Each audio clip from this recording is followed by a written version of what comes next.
Bienvenue sur Parcours d'un DC. Découvrons le parcours de notre camarade Maïmouna Sidibé.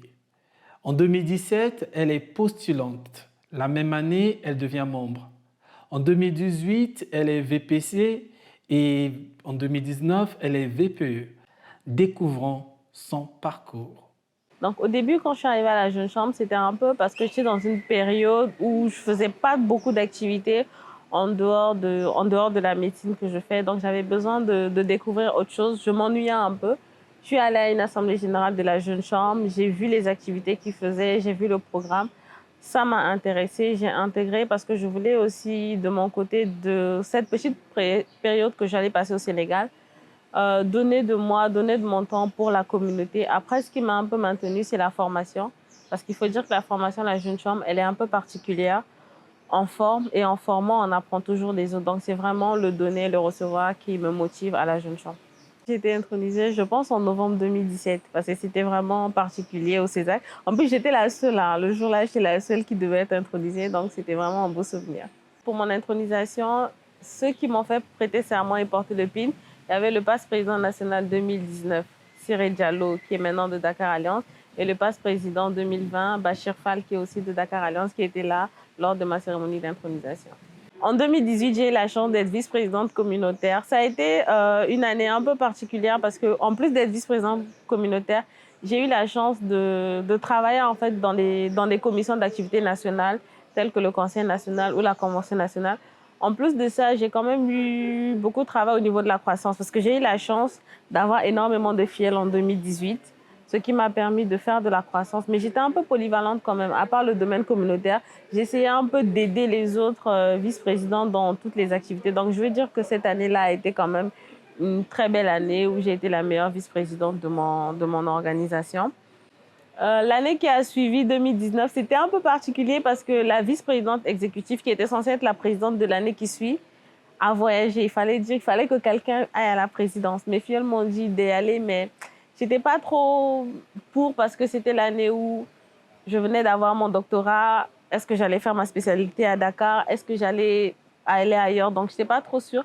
Finalement, je suis restée à Dakar et j'ai été vice-présidente exécutive, celle qui coordonne un peu les activités de l'organisation. Ça a été une année particulière parce que c'est pendant cette année-là que j'ai eu à faire mon premier grand voyage à la Jeune Chambre. Je suis allée en Côte d'Ivoire pour la Rio. On a fait une très, très belle Rio. On a été champion de débat, vice-champion d'art oratoire. On a eu quelques prix et vraiment, ça m'a permis de m'ouvrir, de voir un peu la Jeune Chambre au-delà de ce qu'on vit au Sénégal. J'ai rencontré les gens de 8 communautés de la sous-région et ça m'a fait un très bon réseau d'amis. Enfin, 2020, j'étais la présidence, mais c'était aussi l'année Covid. On nous appelle les présidents Covid. C'était pas facile, on va dire. C'était pas évident pendant l'année 2020, mais c'était là où il fallait innover.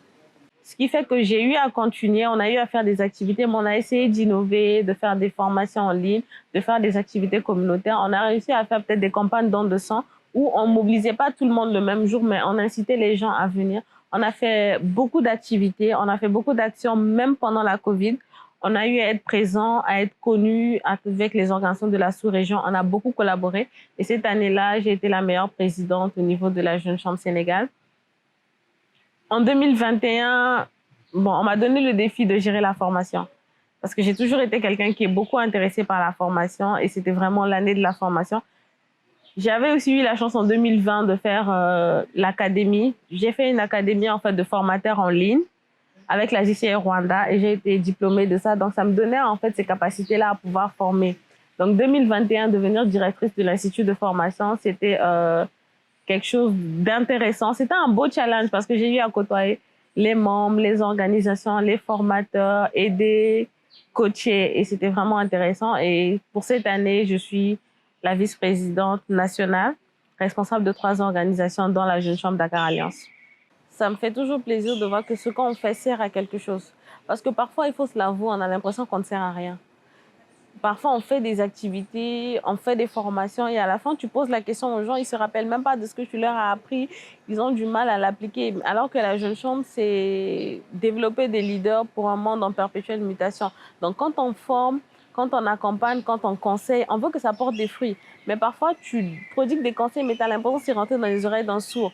Donc, une grosse satisfaction, c'est quand je vois les membres évoluer, évoluer positivement, avancer positivement.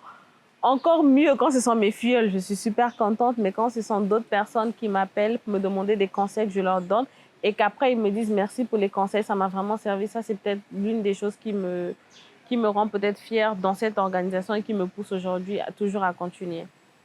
Le premier jour, on m'a vu, on m'a dit, mais toi, j'ai vu ta grande sœur à la jeune chambre. On m'a dit que je ressemblais à Mylène, alors que je la connaissais pas. Donc c'est ça qui a fait un peu au fil du hasard que je l'ai connue. C'est devenu ma maman à la jeune chambre, c'est devenu ma coach, c'est elle qui m'aide, c'est elle qui me conseille. Ensuite, j'ai eu la chance de rencontrer Bachir, qui est devenu mon papa à la jeune chambre. Ce qui avec lequel, comme père et fille, on va pas s'entendre sur tous les points, mais c'est vraiment quelqu'un que j'apprécie beaucoup sur le plan humain. La Rio 2019, c'est vraiment voyager, découvrir, rencontrer près de... Je pense qu'on était à peu près 600 personnes. J'ai pas rencontré 600 personnes, mais dans les 600, j'ai rencontré un certain nombre de personnes. Mais je t'assure que c'était quand même marquant parce que j'étais pas chez moi. C'était pas les mêmes conditions qu'on vit à Dakar. C'est pas les mêmes conditions. En fait, tu rencontres d'autres cultures. Parce qu'il faut le dire, j'ai eu quand même la chance de profiter d'un bon brassage culturel. Je suis née au Congo, je suis née à Pointe-Noire. J'ai fait toutes mes études à Pointe-Noire. Je suis venue au Sénégal depuis 2010. Je suis de parents maliens. Donc, ça veut dire que j'ai déjà, on va dire, 3 cultures.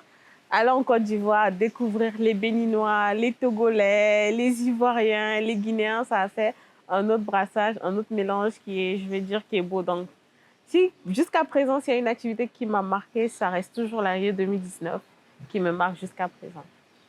La médecine, comme on dit, c'est le don de soi. C'est vraiment le don de soi.